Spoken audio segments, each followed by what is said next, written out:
तो आज चाचा बताएंगे कि जन्नत में अगर चले गए, अगर सही किया तो मिलेगा क्या जन्नत में, ये चाचा बताएंगे। सब कुछ मिलेगा, सब कुछ जो चाहेगा, तो तुम जो चाहेगा वो भी मिलेगा जन्नत में। क्या, जैसे क्या? जो चीज चाहेगा तुम, जो चीज चाहेगा, तुम्हारा मन में जो चीज चाहिए वो चीज ही चाहिए, अल्लाह देगा। कुछ तो लिखा होगा ना किताब में कि क्या मिलने वाला है, किताब में क्या लिखा? ओ अल्लाह जो चीज बोलिए ना, जो चीज चाहिए वो चीज मिलेगा। तो हुर मिलेगा, एक पुरुष के साथ भी साथ हुर मिलेगा। हूर क्या होता है? हूर क्या होता है? हुर है वो जो नारी होता है। नारी मतलब? जो मैडम, मैडम, औरत। हाँ औरत मिलेगा। हूर, हूर, हुर है। अच्छा, उसका हुर बोलिए। हूर है उसका नाम। हुर बोलिए। वो हूर ही है। ऐसा चेहरा है, ऐसा रूप है, हाँ, जो चेहरा देखने के पागल हो जाएगा। अच्छा। ऐसा रूप अल्लाह नहीं देगी, दुनिया कभी नहीं देगा। तो हूर औरत है या कोई और चीज है? हाँ औरत है। औरत ही है या कोई और, मतलब? औरत तो तुम्हारा बोले ना, जो जानना चाहेगा वो हुर का हुर मिलेगा। तुम्हारा साथ हुर मिलेगा, साथ हुर मिलेगा। 7 हूर? हाँ, एक को 7? एक पुरुष का 7 हुर मिलेगा। अच्छा, अल्लाह देगा सेवा करने के लिए, जो सेवा चाहिए, जो कुछ चाहिए तो वो कुछ मिलेगा, वो कुछ देगा अल्लाह। तो मतलब बेसिकली एक आदमी को 7 औरत मिलेंगी? हाँ, सब मिलेगा, अल्लाह सब देगा। अल्लाह कुछ ना देगा ना, ऐसा नहीं। जो फल खाइए वैसा फल दिया अल्लाह। फल मिलेगा? हाँ फिर मिलेगा। जो फल खाइए, जो फल चाहिए तुम, वैसा फल तुम्हारा सामने भी हाजिर हो जाएगा। और अगर किसी को क्रिकेट का शौक हो, टेबल टेनिस का शौक हो? बोलिए, जो शौक तुम्हारा पृथ्वी पे ही, क्रिकेट, शक, क्रिकेट टेबल टेनिस भी होगा? नहीं करेगा, सिद्धि शक करेगा तो सिद्धि ने शक सब देगा। तो क्रिकेट भी होगा? सब देगा अल्लाह। टेबल टेनिस भी होगा? अमन कुछ देना नहीं, अच्छा। अल्लाह सब देगा। ठीक है। अच्छा, मुझे एक बात बताओ कि जन्नत में खाली आदमी है या जो औरतें अच्छा काम कर रही हैं वो भी जाएंगी? नहीं, काम कुम नहीं है। नहीं, जो यहाँ औरतें हैं, मुस्लिम औरतें हैं, वो भी जाएंगी जन्नत या खाली आदमी जाएगा?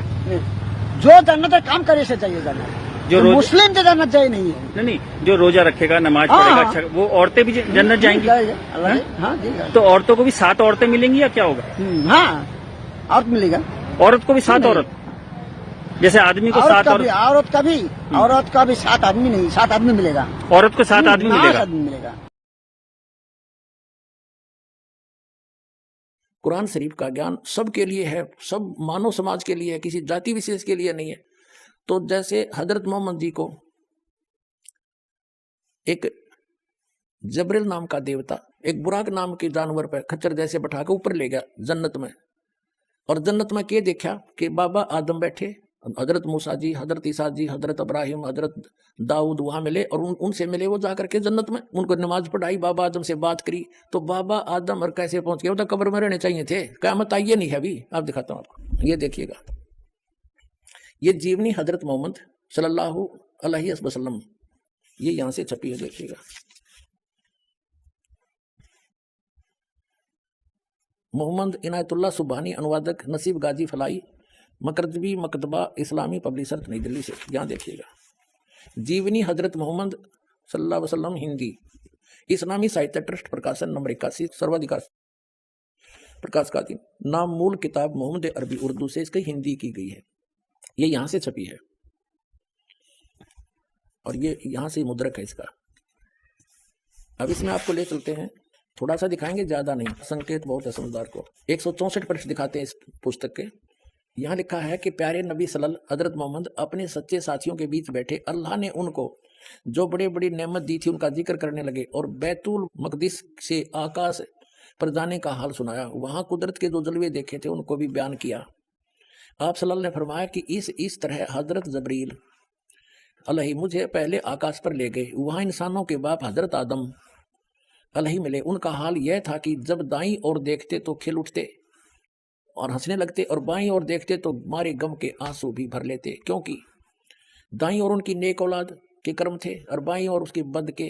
हजरत आदम अलैहि ने आप सल्लल्लाहु यानी हजरत मोहम्मद को देखा तो बोले, तुम्हारा आना मुबारक है नेक नबी, है नेक बेटे। आप सल्लल्लाहु ने पूछा, जबरील यानी हजरत मोहम्मद ने जबरील देवता से पूछा, ये कौन है?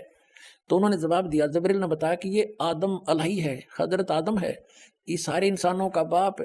फिर जबरील अलैहि आपको दूसरे आकाश पर ले गए। अब देखो, एक तो इस तरह ये सिद्ध होगी कि जिस जन्नत में ये कुरान शरीफ के आधार से ये तो नमाज आदि पढ़कर जाना चाहते हैं उस जन्नत में, वहां गए हुए प्राणी कितने सुखी।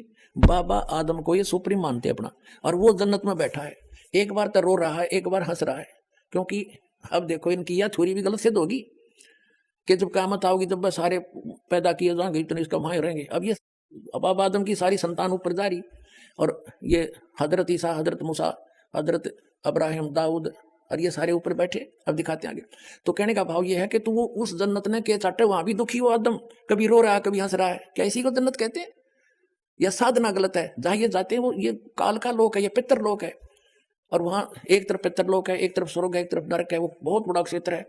तो ये पितर लोक में बैठे हैं सारे, तो वो खा के वो जन्नत, जहाँ वहां भी दुखी, सबका इनका हेड ऑफ द डिपार्टमेंट हजरत आदम वहां बैठा, कभी रो रहा है कभी हंस रहा है, इसी को जन्नत कहते हैं। कहते हैं वहां दुख नहीं, इस तो बड़ा दुख और क्या होगा, सुख का सांस नहीं वहां पर।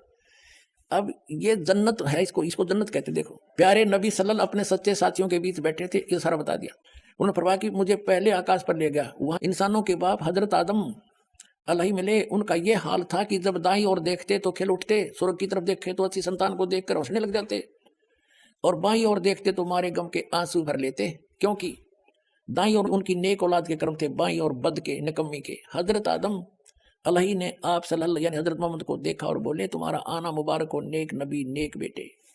अब जब आप सल्लल्लाहु ने पूछा जबरील ये कौन है, तो जबरील ने जवाब दिया, उन्होंने जवाब दिया कि ये आदम अलही है, सारे इंसानों का बाप। अलही आप सल्लल्लाहु को दूसरे आकाश पर ले गए, फिर तीसरे पर, फिर आगे बढ़ते गए। आप सल्लल्लाहु जिस नबी के पास से गुजरते ये मनमोहक शब्द कानों में गूंजते, तुम्हारा आना मुबारक है नेक नबी है नेक भाई। इस तरह आप सल्लल्लाहु सातवें आसमान पर पहुंच गए, वहां हजरत अब्राहिम अलही मिले और देखते ही बोले, तुम्हारा आना मुबारक हो है नेक नबी है नेक बेटे। आप सल्लल्लाहु आगे बढ़े और आगे बढ़े और बढ़ते गए, रास्ते में सौंदर्य के रूप भी देखे, प्रकोप के दृश्य भी, हजारों फरिश्ते भी नजर आए। ये हजारों देवता भी हैं, उनके भी, मुसलमानों के भी देवता, फरिश्ते माने देव, और सजदे में पड़े हुए रब का गुणगान कर रहे थे। बढ़ते बढ़ते आप अल्लाह के सिंहासन के करीब पहुंच गए, पर्दे के पीछे।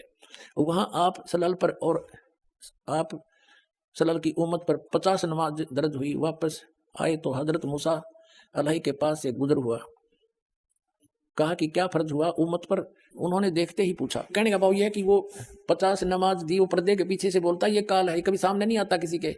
श्रीमद् भगवद गीता अध्याय नंबर 7 के श्लोक नंबर 24-25 में कहता कि अर्जुन मैं अपनी योग माया से छुपा रहता हूँ, मैं कभी किसी के समक्ष नहीं आता, ये मेरा घटिया अटल नियम है, अविनाशी नियम है।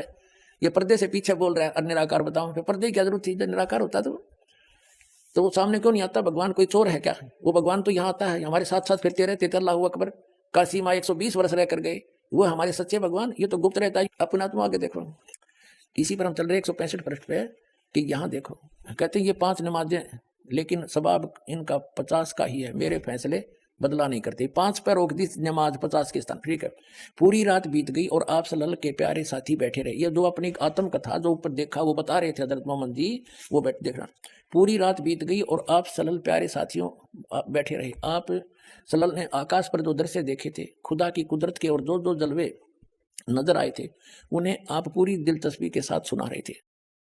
साथी मजे ले लेकर सुन रहे थे। आपने जन्नत में जो कुछ देखा, या उनकी जन्नत, आपने जो जन्नत में जो कुछ देखा वह भी बयान किया और नेक साथियों को खुशखबरी दी। जन्नत में यह नेमतें तुम्हारा इंतजार कर रही हैं।